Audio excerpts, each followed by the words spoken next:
Work-wise, what we're going to be doing, we're going to be cutting all this grass back which is overgrown, and we're going to be digging out some tree stumps which is left from what we've done in previous weeks.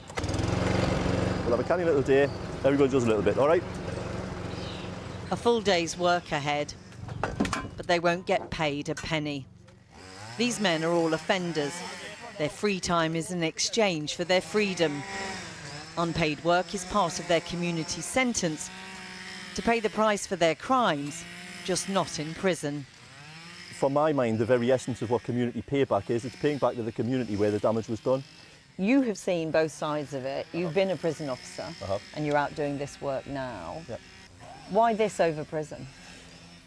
My primary concern with prison is that short sentences, particularly the likes of your 3 months, don't give a lot of time to work with anybody inside on rehabilitative activities. So the majority of courses that we would offer inside are going to take a year to complete.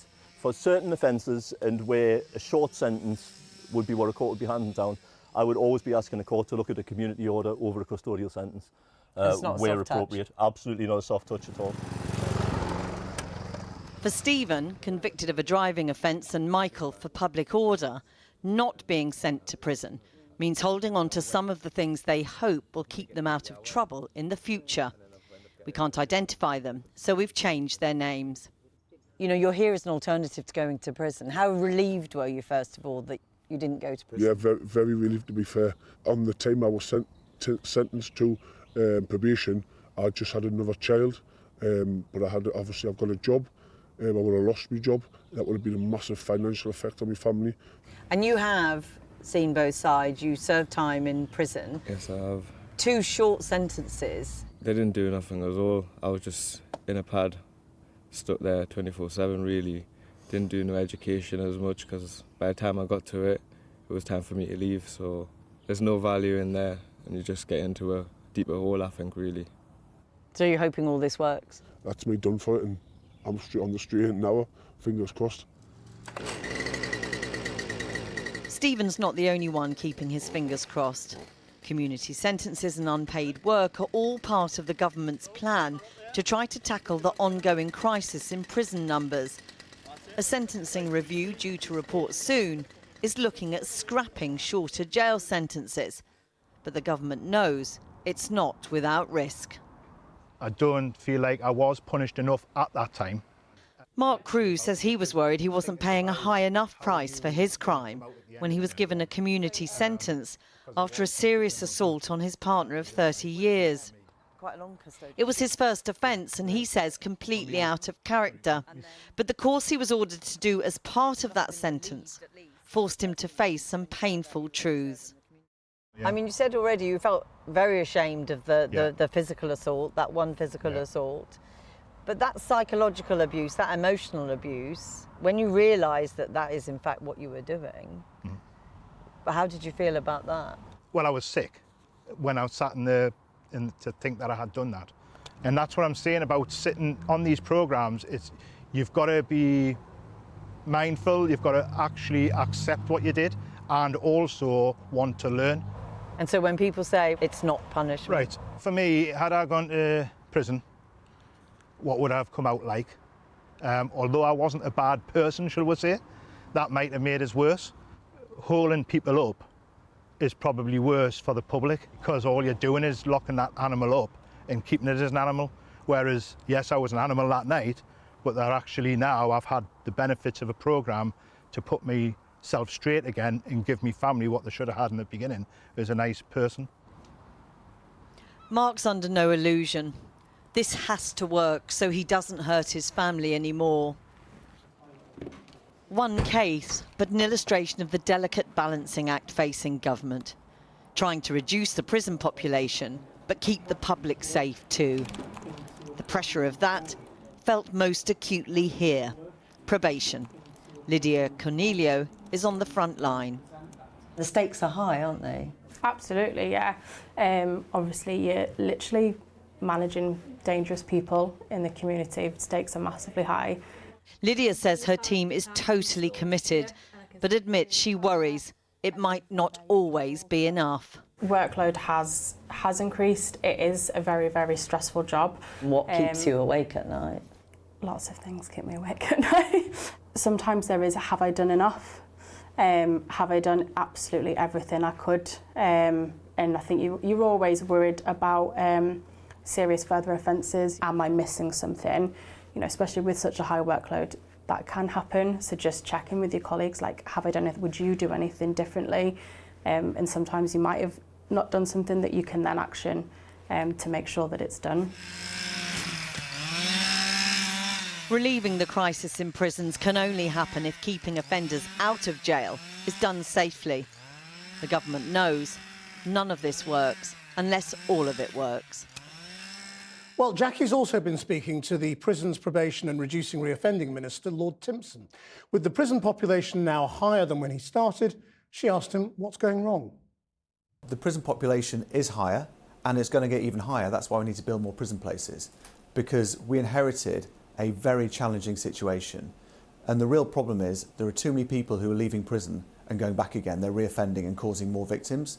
So we need to tackle the problem, and that's going to take time. Hearing you talk about building more prisons is a curious thing. You know, only last February you were saying that only a third of people in prison should be there. What's changed? Well, I've been really clear. Before I was doing this job, I was working as chair of the Prison Reform Trust, and we were talking about if you had a magic wand.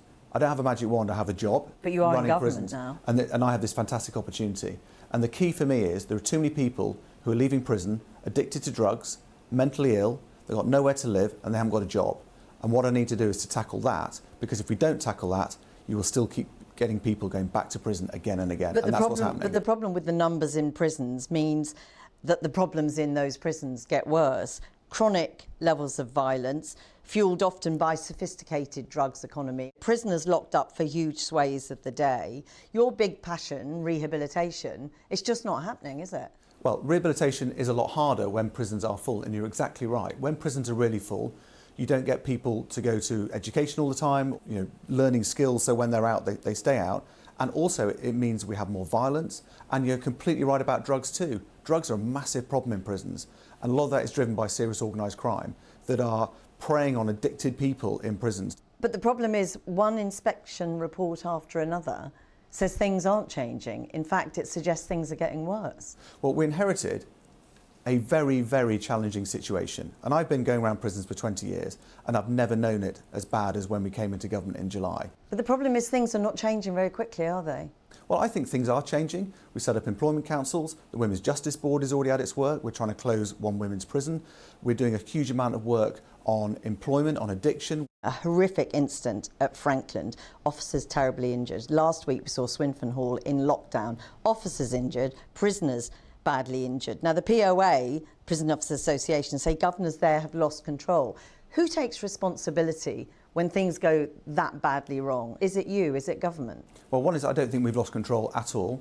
I've been to HMP Frankland straight after the horrendous attack on our prison officers, who did an amazing job in very challenging circumstances. But that is by essence losing control, isn't it? The definition of losing control is for officers to be very, very badly hurt by a prisoner. On that wing, on that day, things went terribly wrong.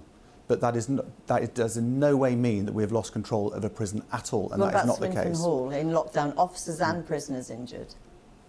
One of the things that happens in this job is things go wrong in prisons from time to time, and it's our job to deal with it. And as a prisons minister, it's my job to take responsibility and to do what we can to resolve it. But we are dealing with the most complex people in the country. Logic dictates that you're looking for a sentencing review that will suggest fewer people going to prison. That means more community sentences, which puts enormous pressure on a probation service that can barely cope. We see the Chief Inspector of Probation say keeping people safe, which has to be its core purpose, is currently a significant cause for concern.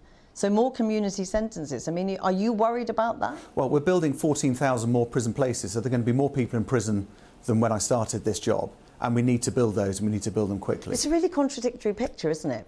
You want, we assume, more community sentences, but building prisons at the same time. I mean, do you accept it's quite a confused picture? No, because I've been really clear. My job is to reduce reoffending. That is my primary focus, so we get fewer victims.